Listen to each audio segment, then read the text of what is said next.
तुझ्या सोबतीने मालिकेच्या आजच्या भागामध्ये आपण पाहत आहोत की आता इकडे जो काही अन्वय म्हणजे नुपूरचा भाऊ आणि त्याचबरोबर नुपूर हे दोघेही जण बसलेले असतात. आता दोघेही जण गप्पा मारत बसलेले असतात तेव्हा आज मला फार आनंद झाला आहे ह्या सगळ्या गोष्टीचा.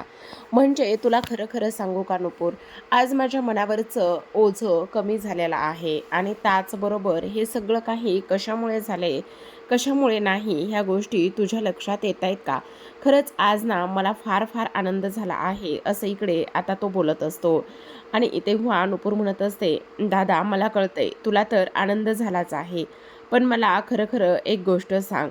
म्हणजे हे जे काही तू पैसे वगैरे ह्या सगळ्या गोष्टी मिळवल्यास ना त्या, तेव्हा लगेच आता इकडे तो म्हणत असतो, हे बघ मला कळतंय तुला काय म्हणायचं आहे, तर तू काळजी करू नकोस. मी हे ज्या काही गोष्टी आणि हे जे काही पैसे मिळवले आहेत ना, ते अगदी चांगल्याच गोष्टीतून मिळवलेले आहेत. मी काही वेडवाकडं करणार नाही किंवा केलं नाही आहे. आज मला ह्या सगळ्या गोष्टींचा फार जास्त आनंदसुद्धा होत आहे. असं सुद्धा आता इकडे तो बोलत असतो. तेव्हा नुपूर म्हणत असते, हे बघ काही जरी झालं ना तरीसुद्धा तुला ह्या सगळ्या गोष्टींची काळजी करण्याची काहीच गरज नाही आहे. पण तरीसुद्धा गं आज मला असं वाटतंय की इकडे मी काहीतरी करू शकतो आणि काहीतरी केल्यानंतर पैसेसुद्धा कमवू शकतो, असं सुद्धा तो आता इथे बोलू लागतो. तेव्हा लगेच इकडे नुपूर म्हणत असते, हो रे दादा, मला कळते माझा दादा असा नाही आहे. माझा दादा स्वाभिमान जपणारा आहे आणि त्यामुळे काही जरी झालं ना तरीसुद्धा इकडे माझ्या दादाला मला हरताना अजिबात पाहायचं नाही, असं सुद्धा आता इकडे ती बोलू लागलेली असतो. तेव्हा आपण पाहतो इकडे दुसऱ्या बाजूला संध्याकाळच्या वेळेला नुपूर भांडे घासत असते. तेवढ्यातच आशाताई येतात आणि त्या म्हणत असतात, अगं मी काय म्हणते, हे बघ तू फार थकली आहेस, फार दमली आहेस ना, आणि त्यामुळेच मी एक गोष्ट तुला सांगते की तू एक काम कर. काही जरी झालं ना तरीसुद्धा तू थोडासा आराम कर. हे जे काही भांडे पडलेले आहेत ना ते सगळे भांडे मी घासून घेते. तेव्हा नुपूर म्हणत असते, आई काय करताय तुम्ही? हे बघा हे असलं काही एक करू नका, त्याची काही गरज नाही. जा बरं, उलट तुम्ही थकला असाल, एक काम करा, तुम्हीच जा आणि तुम्हीच आराम करून घ्या आणि मी घासते. तेवढ्यातच आता आशाताई जात असताना इकडे त्यांचा धक्का तिथे गरम असलेल्या त्या पातेल्याला लागतो आणि तेव्हा त्यांना भाजलेलं असतं. तेव्हा नुपूर म्हणत असते, काय गं आई, किती वेंदळेपणा हा तुझा. थोडंसुद्धा स्वतःकडे बघत नाही आणि थोडीसुद्धा स्वतःची काळजी घेत नाही. किती समजवायचं तुला आणि किती काय गोष्टी करायच्या हेच मला समजत नाही. काय चाललंय गं तुझं? स्वतः थोडीसुद्धा काळजी घेत नाहीस का? किती दुर्लक्ष करते स्वतःकडे आणि त्या स्वतःच्या तब्येतीकडे. हे सगळं काही बोलल्यानंतर आता लगेचच आशाताईंना हसायला आलेलं असतं. तेव्हा नुपूर म्हणते, काय झालंय आई, तू अशी हसतेस का? काय झालंय? मला एवढी तुझी काळजी वाटते आणि चक्क तू हसत आहेस. तेवढ्यातच आशाताई म्हणतात, अगं तुझ्या काहीच लक्षात नाही आलं? तेव्हा नुपूर म्हणते, नाही का, काय झालं? तेव्हा ती म्हणत असते, अगं तू मला आत्ता काय बोललीस? आई बोललीस, एकेरी हाकाने बोललेली आहेस. तेव्हा नुपूर म्हणत असते, आई चुकून झालं ते, सॉरी हां सॉरी. अगं उलट ह्यामध्ये किती आपलेपणा दिसतोय नुपूर. उलट तू आज मला एकेरी हाकाने नावाने अशी बोललीस ना, त्यामुळे मला फार आनंद झाला आहे. खरं तर आईला सगळं काही माफ असतं. आई आपल्या मुलांसाठी इथे कुठलाही मान अपमान सहन करू शकते. तिच्यासाठी मुलांकरिता कोणताही मान अपमान नसतो. ही गोष्ट तुझ्या लक्षात यायला हवी. आज मात्र तू एकेरी हाक मारलीस आणि त्या नावामध्ये किती आपलेपणा दाटून आला, किती काय नाही हे तू मला विचार. असं म्हटल्याबरोबर नुपूर आता इथे लगेच तिला मिठी मारत असते. दुसऱ्या दिवशी नेहमीप्रमाणे आवरूनच इकडे नुपूर जी आहे ती क्लाउड किचनकडे निघालेली असते. तेवढ्यातच आता इकडे तिचं घड्याळ तिला सापडत नसतं आणि ती म्हणत असते, आई माझं घड्याळ मला सापडत नाही आहे, इथेच मी कुठेतरी ठेवलं होतं. तेव्हा आता इकडे आशाताई म्हणत असतात, आता कामापेक्षा तुला घड्याळ महत्त्वाचं आहे का? ते शोधत बसायला वेळ घालवणार आहेस का? आता इकडे मीना म्हणत असते, आता बरं झालं. आता मला सुद्धा बघायचंच आहे की ती घड्याळ न घेता कशी तिथून बाहेर पडते तर. आणि तेव्हा इथे नुपूर म्हणत असते, आई ते घड्याळ फक्त घड्याळ नाही आहे, तर ते घड्याळ म्हणजे इथे वेदांची आठवण आहे. वेदांनी दिलेलं ते घड्याळ आहे. त्यामुळे मला ते घड्याळ पाहिजे. असं म्हटल्यानंतर आता लगेचच इकडे सगळ्यात महत्त्वाचं म्हणजे छोटी इशू आलेली असते. आता छोटी इशू आल्यानंतर इकडे ती म्हणत असते, हे माझ्या बॅगेत घड्याळ काय करत होतं? ए आई, मला एक गोष्ट सांग, ह्या सगळ्या गोष्टी तूच भरल्यास ना बॅगेमध्ये? मग हे सगळं काय आहे? असं सुद्धा आता इकडे ती बोलत असते. त्याचबरोबर इकडे हे सगळं काही झाल्यानंतर ती म्हणत असते, अच्छा, असं आहे का? एक कार्टे, आता तू असं का केलेलं आहेस ह्या सगळ्या काही गोष्टी, आणि त्याचबरोबर तुझी हिंमत कशी झाली हे सगळं काही बोलण्याची? असं म्हणून ती लगेचच आता इकडे तिला बाहेर घेऊन जात असते. तिला बाहेर घेऊन गेल्यानंतर लगेच आता आपण पाहतो की इकडे नुपूरला जे काही समजायचं आहे ते ती समजून गेलेली असते. कारण इकडे कशा पद्धतीने तिची बहिणी वागते, काय करते, हे सगळं ती इथे बघत असते. तेव्हा इकडे लगेचच आता ती म्हणत असते, चला, तसं तर बघायला गेलं ना तर इकडे थोडासा उशीर झालेला आहे. म्हणजे काही जरी झालं ना तरीसुद्धा एक गोष्ट मात्र नक्की आहे, आणि ती म्हणजेच की आता इकडे थोडासा उशीर झाला आहे, पण पटापट सगळं काही करून घेऊयात. तेवढ्यातच आता इकडे जो काही मल्हार आहे तो आलेला असतो, आणि तो म्हणत असतो, काय मग मॅडम, किती उशीर झाला आहे तुम्हाला? किती वाजलेत? आपल्या किचनची वेळ किती आणि तुम्हाला कितीचा टायमिंग दिला आहे ही गोष्ट तुम्हाला माहिती नाही का? तेवढ्यातच नुपूर म्हणत असते, सॉरी सर, खरं तर आज ना मला झालाय बरं का थोडासा उशीर. त्या सगळ्या गोष्टीसाठी खरंच सॉरी. असं सुद्धा इकडे आता ती बोलू लागते. पण ह्या सगळ्या गोष्टीने काय होणार आहे? तुम्हाला किचनमध्ये तुम्ही जो काही वेळ घेतलाय तो थोडी ना इथे जास्तीचा मिळणार आहे. अजिबात जास्तीचा मिळणार नाही. काही जरी झालं तरीसुद्धा तुम्हाला जो वेळ दिला होता त्याच वेळेमध्ये तुम्ही हे करायचं होतं. पण तुम्ही तसं न करता चुकीच्या पद्धतीने ह्या सगळ्या गोष्टी केल्यात. त्यामुळे आता तुम्हाला हा जो काही वेळ आहे ना, तो जास्तीचा मिळणार सुद्धा नाही.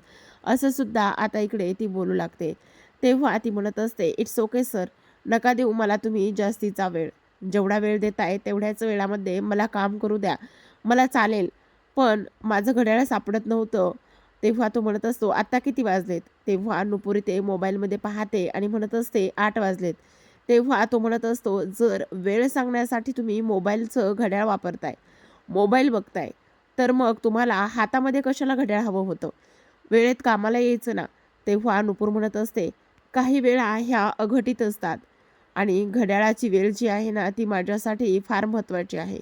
मुळात हे घड्याळच माझ्यासाठी फार महत्त्वाचं आहे." असं इथे ती बोलत असते. तेव्हा लगेच आता इकडे ती तिथून निघून जाते. निघून गेल्यानंतर इकडे जे काही आशाताई आहे त्या म्हणत असतात, "नुपूर, हे बघ, आता उशीर झालाय, त्यामुळे आपल्याला ही कामं पटापटा करून घेणं गरजेचं आहे." तेव्हा ती म्हणत असते, "हो आई, तुम्ही म्हणताय ना ते अगदी बरोबर आहे. मी काय म्हणते, आपण आज शॉर्टकट करूयात. म्हणजे सगळ्यांची पोटंसुद्धा भरतील, आणि सगळ्यांची पोटं भरल्यानंतर त्यांना त्राससुद्धा होणार नाही. त्यामुळे तुम्हीसुद्धा मला आज पटापट मदत करू लागा." असं म्हणून दोघीजणीसुद्धा फारच तातडीने स्वयंपाकाच्या तयारीला लागतात, जेणेकरून त्यांचा हा जो काही स्वयंपाक आहे तो पटापट झाला पाहिजे, त्याचबरोबर गॅससुद्धा वाचला पाहिजे. असं म्हणून नुपूरने खूपच सुंदर असा मेनू तयार केलेला असतो. आता येणाऱ्या जाणाऱ्यांच्या नजरा नुपूरवर पडतात, कारण नुपूर ही खूपच शिताफीने काम करत असते. त्याचबरोबर तो किचनमधून येणारा घमघमाट, सुगंध हा बाहेरच्या काम करणाऱ्या माणसांबरोबर, शेफबरोबर सुद्धा जाऊन पोहोचलेला असतो. तेव्हा नुपूरकडे तिची मैत्रीण येते आणि म्हणत असते, "हे घ्या ना, टेस्ट करा. सगळेजणच तुम्ही टेस्ट करा." आता नुपूर असं म्हटल्याबरोबर सगळेजण धावतच येतात आणि सगळेजण टेस्ट करायला लागतात. आहाहा! काय मन तृप्त झालं आहे नुपूर तुझ्या हाताने. खरं सांगू का, ह्याच चवीच्या किती दिवस तरी शोधात आम्ही होतो. पण आज तुझ्यामुळे आम्हाला हे असे छान छान पदार्थ चाखायला मिळतात. असं इकडे नुपूरचं कौतुक करून ती लोकं सांगत असतात. तेव्हा नुपूर हे सगळं पाहिल्यानंतर तिला सुद्धा आनंदच होत असतो. पण आता ह्या सगळ्या गोष्टी तायडीला कशा खपतील? तायडी तिथे येते आणि म्हणत असते, "इथे हे सगळं काय चाललंय?" तेव्हा नुपूर म्हणत असते, "काही नाही, झालंच आहे आता, होतं चाललंय." "काय चाललंय म्हणजे?" "इथे कंपनीचे काही रूल्स आणि नियम्स आहेत. ह्या गोष्टी तुला माहिती नाही आहे का?" तेव्हा नुपूर म्हणत असते, "सॉरी मॅडम, तुम्ही कशाबद्दल बोलताय? आपण इथे हे जे काही स्वयंपाक वगैरे बनवतो, हा कशासाठी बनवतो? ना की तुझ्या पोळी भाजी केंद्रासाठी बनवतो, की कोणीही यावं आणि चाखून बघावं आणि त्याचबरोबर त्याची टेस्ट केल्यावर सांगावं की पदार्थ कसा आहे म्हणून. इथे आयुष्यात वन्स मोर नाही, समजलं तुला? मग तरीसुद्धा तू एवढ्या मोठ्या चुका कशी काय करू शकतेस?" तेव्हा नुपूर म्हणत असते, "सॉरी मॅडम, पण आता जर घरामध्ये आपण एखादा गोडाचा पदार्थ बनवला तर तो सगळ्यांना चाखायला देतो की नाही आपण. मग तसंच ह्याचंसुद्धा झालेलं आहे. हा सुद्धा गोडाचा पदार्थ झाला आहे आणि त्याचबरोबर मी सगळ्यांना चाखायला दिलेला आहे. त्यामुळे इथे प्रेम वाढतं, आदर वाढतो. त्याचबरोबर सगळ्या गोष्टी व्यवस्थित होतात. पण इकडे मात्र जी काही तायडी आहे ती म्हणत असते, हे आमच्या नियमामध्ये अजिबात बसत नाही. त्यामुळे इथून पुढे जर काम करायचं असेल तर व्यवस्थित आणि सभ्यतेने काम केलं तर ठीक आहे. नाहीतर मी तुला इथून काढून टाकेल, समजलं तुला? तेव्हा लगेच आता इकडे नुपूर म्हणत असते, "सॉरी मॅडम त्यासाठी. तुम्हाला जर त्या गोष्टीचा राग आला असेल, वाईट वाटलं असेल तर खरंच सॉरी बरं का. पण तुम्हाला सांगू का सगळ्यात महत्त्वाचं म्हणजे ही माणसं का जोडली जातात? तर फक्त आणि फक्त आपल्याकडे असलेल्या चांगुलपणामुळे ही माणसं जोडली जातात." असं म्हटल्यानंतर आता इकडे नुपूर म्हणत असते, "तुम्हाला ह्या असल्या गोष्टी करण्याची काही गरज नाही. तुम्हाला समजतंय का तुम्ही काय करताय, काय बोलताय ते? कारण तुम्ही फार चुकीच्या पद्धतीने ह्या सगळ्या गोष्टी बोलत आहात," असं नुपूरचं म्हणणं असतं. तेव्हा तायडी म्हणत असते, "माझ्यासोबत आर्ग्युमेंट अजिबात करायची नाही आणि मला कोणतेही उलट उत्तर वगैरे अजिबात द्यायची नाही. मी काय म्हणते ते तुला समजायला हवं. समजलं तुला?" असं आता इकडे ती स्पष्टपणे बोलत असते. त्याचबरोबर आपण पाहतो की इकडे सगळ्यात महत्त्वाची गोष्ट म्हणजे इकडे जी काही नुपूर आहे तिने तायडीला तर अगदी चोख पद्धतीनेच उत्तर दिलेलं असतं आणि तायडीची अक्षरशः बोलतीच बंद केलेली असते.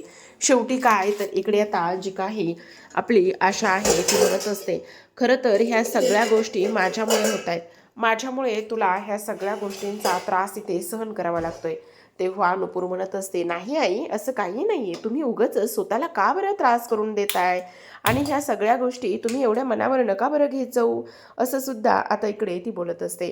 तर दुसऱ्या बाजूला आपण पाहतो की जी काही तायडी आहे, ती तायडी तिच्या केबिनमध्ये बसलेली असते. आता एक न्यूज आलेली असते आणि त्या न्यूजमध्ये एक गोष्ट झालेली असते की खूप मोठा श्रीमंत बिझनेसमॅन आहे. पण त्या माणसाने इथे सर्वसामान्य घरातील मुलीसोबत त्याच्या मुलाचं लग्न ठरवलेलं आहे आणि अगदी साध्या सोप्या पद्धतीने हे लग्न होणार असतं. आणि तेव्हा इकडे आता ही जी काही तायडी आहे ती विचार करते, आता जर हा इव्हेंट मी केला तर? हा इव्हेंट मल्हारनं न करता फक्त आणि फक्त ह्या इव्हेंटचं सगळं काही मी पाहिलं तर? मला तर असं वाटतंय की ह्या सगळ्या गोष्टी मीच पाहाव्यात, जेणेकरून सगळं काही व्यवस्थित होईल. आणि त्याचमुळे ती तिची ठोस पावले उचलायला सुरुवात करत असते. काही जरी झालं ना तरीसुद्धा इथे हा इव्हेंट मलाच मिळाला पाहिजे, कारण माझं एक नाव होईल आणि जर माझं नाव झालं तर मग मला लोक ओळखतील आणि त्याचबरोबर लोकांनी एकदा का मला ओळखायला सुरुवात केली तर मल्हारला बाजूला करून मला माझं क्रेडिट घेता येईल, असं इकडे तिचं म्हणणं असतं. आणि त्याचमुळे हा इव्हेंट तिला करायचा असतो. हा सगळा तिचा जो काही प्रयत्न आहे तो सुरू असतो. पण इकडे आता मल्हारशी ह्या सगळ्या गोष्टी बोलाव्या लागणार असतात आणि त्याचमुळे तिला आता खूप मोठं पाऊल उचलावं लागणार असतं.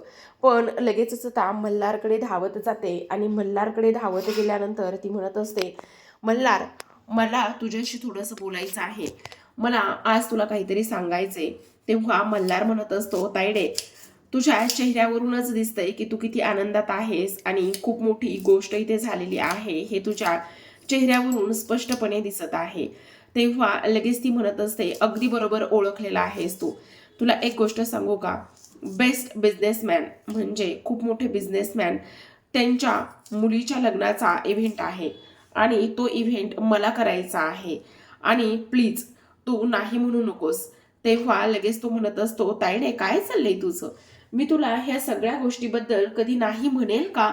तू असा का बरं विचार करतेस?" असं सुद्धा आता इकडे तो बोलू लागतो. आता हे सगळं काही बोलल्यानंतर लगेचच इकडे जी काही आपली तायडी आहे ती म्हणत असते, "दॅट्स माय गुड बॉय." खरं तर पण तायडे, तुला एक गोष्ट सांगू का? ह्या असल्या गोष्टी आणि हे असलं सगळं तू मला पुन्हा विचारणार नाही आहेस. तुला ह्या अशा गोष्टी करण्यासाठी मला पुन्हा तू परवानगी मागणार नाही आहेस किंवा देणार नाही किंवा विचारणार सुद्धा नाही. जेवढं ही कंपनी हा इव्हेंट तुझा आहे तेवढाच तो माझासुद्धा आहे. त्यामुळे आपण दोघंजणं ह्या इव्हेंटचे भागीदार आहोत. त्यामुळे तू ह्या सगळ्या गोष्टी मला प्लीज विचारू नकोस, असं इकडे त्याने स्पष्टपणे सांगितलेलं असतं. तर आता एक जे काही जोडपं आहे ते नुकतंच लग्न करणारं असतं आणि त्याचमुळे तो इकडे यांच्याकडे इव्हेंटसाठी आलेलं असतं. आता इव्हेंटसाठी आल्यानंतर सगळ्यात महत्त्वाची गोष्ट म्हणजे त्यांना 12च तारखेला लग्न करायचं असतं आणि 12च तारखेला लग्न करायचं असल्याकारणाने इकडे त्यांच्याकडे ऑलरेडी त्यांचा आता हा इव्हेंट बुक झालेला असतो आणि त्यामुळे ही लोकं त्यांना म्हणत असतात, की "हे बघा, तुम्ही दुसरी एखादी डेट फिक्स करा ना." पण इकडे ते म्हणत असतात, "नाही. अहो असं काय करताय? हे बघा, तुम्ही कोणताही एखादा मुहूर्त बघा ना." त्यावर तायडी म्हणत असते, "नेमकं त्याच दिवशी तुम्हाला लग्न का बरं करायचं आहे आणि काय गरज आहे? असे कितीतरी मुहूर्त आहेत आणि कितीतरी वेळा तुम्ही दुसऱ्या मुहूर्तावर सुद्धा लग्न करू शकता ना. मग तुम्हाला अगदी त्याच वेळेला का बरं ह्या सगळ्या गोष्टी करायच्या आहेत?" असं सुद्धा आता इकडे ती लोकं बोलत असतात. हे सगळं काही बोलल्यानंतर ती लोकं म्हणत असतात, "नाही, आम्हाला ह्याच मुहूर्तावर आणि ह्याच गोष्टीवर लग्न करायचं आहे. कारण आमच्यासाठी ती आमचा चॉईस आहे आणि त्याचबरोबर आम्ही खूप विचार करून आणि खूप स्वप्न रंगवून हा डेट इथे फिक्स केलेला आहे."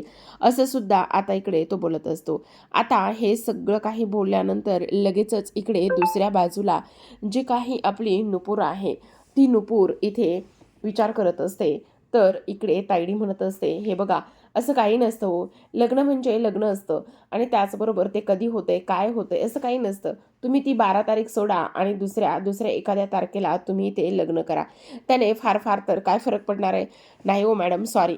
आम्ही हे असं नाही करू शकत." असं सुद्धा इकडे आता तो बोलत असतो. ह्या सगळ्या काही गोष्टी इथे बोलल्यानंतर लगेचच आता इकडे जो काही मल्हार आहे तो म्हणत असतो, "हे बघा, तुम्ही काळजी करू नका. खरं सांगायला गेलं तर सगळ्यात महत्त्वाचं म्हणजे जर तुम्हाला हा इव्हेंट आत्ता नसेल करायचा, म्हणजे जर आम्हाला नाही पॉसिबल झालं, तर आम्ही तुम्हाला तसं कळवतो. कारण 12 तारीख आमच्याकडे पूर्ण बुक आहे. मग आता हा इव्हेंट घ्यायचा की नाही हे आम्ही ठरवू आणि त्यासोबत त्यानंतर तुम्हाला हे सगळं काही आम्ही कळवू." आता हे सगळं काही बोलणं इथे नुपूर ऐकत असते. कशा पद्धतीने ही लोकं ह्याला कन्व्हिन्स करत असतात आणि कशा पद्धतीने कन्व्हिन्स केल्यानंतर इकडे त्यांना हेच एक सांगत असतात, की काही जरी झालं तरीसुद्धा आम्ही सांगू त्याच पद्धतीने तुम्ही इकडे हे त्याला करा. आणि त्याचबरोबर सगळ्यात महत्त्वाचं म्हणजे आता इकडे जी काही नुपूर आहे ती म्हणत असते, "खरं सांगायला गेलं ना तर एक गोष्ट लक्षात येते का? खरं तर आता कोणी लग्न एखादं करत असेल तर त्या लग्न करण्यासाठी त्याच्याकडे काही स्वप्न असतात आणि त्याचबरोबर त्याने पाहिलेली सगळी स्वप्न पूर्ण करायची असतात आणि त्यामुळेच तो इथे एखादी डेट फिक्स करतो आणि एखादी डेट फिक्स केल्यानंतर त्याला त्याच वेळी आणि त्याच दिवशी लग्न करायचं असतं." ही गोष्टसुद्धा इथे तेवढीच महत्त्वाची आहे ना, कारण त्या दोघांनी स्वप्न बघितलेले असतात आणि स्वप्न बघितल्यानंतर त्यामुळेच हे लोकं हे सगळं काही करत असतात. त्याचसोबत हे सगळं काही मल्हारने ऐकलेलं असतं. तर आता प्रेक्षकांनो इकडे आजच्या भागामध्ये एवढंच. उद्याचा भाग फारच इंटरेस्टिंग असणार आहे. कारण उद्याच्या भागामध्ये आपण पाहतो की इकडे आता जी काही रेवती आहे ती मल्हारशी बोलत असते आणि तेवढ्यातच नुपूर तिथे आलेली असते. आता नुपूर तिथे आल्यानंतर एक गोष्ट झालेली असते, ती म्हणजेच की लक्ष्मी घरामध्ये आली असंच वाटत असतं. पण आता मात्र इकडे जो काही मल्हार आहे, मल्हारच्या आईच्या वाढदिवसादिवशी नुपूरने बनवलेल्या लाडवाला बुरशी आलेली असते. तर त्या लाडवाला आलेल्या बुरशीमुळे मल्हार चिडतो आणि म्हणत असतो, "तुमची हिंमत कशी झाली माझ्या आईच्या वाढदिवसाला ही अशी बुरशी आलेली लाडू ठेवण्याची?" तेव्हा ती म्हणत असते, "सर, हे अशक्य आहे. मी बनवलेले लाडू महिना महिना टिकतात. मग हे कसं शक्य आहे?" तेव्हा आत्ताच्या आत्ता इथून चालत्या व्हा. पण नुपूर समजावत असते, सांगण्याचा प्रयत्न करते, पण तो म्हणत असतो, "नाही, चालत्या व्हा." तर पहा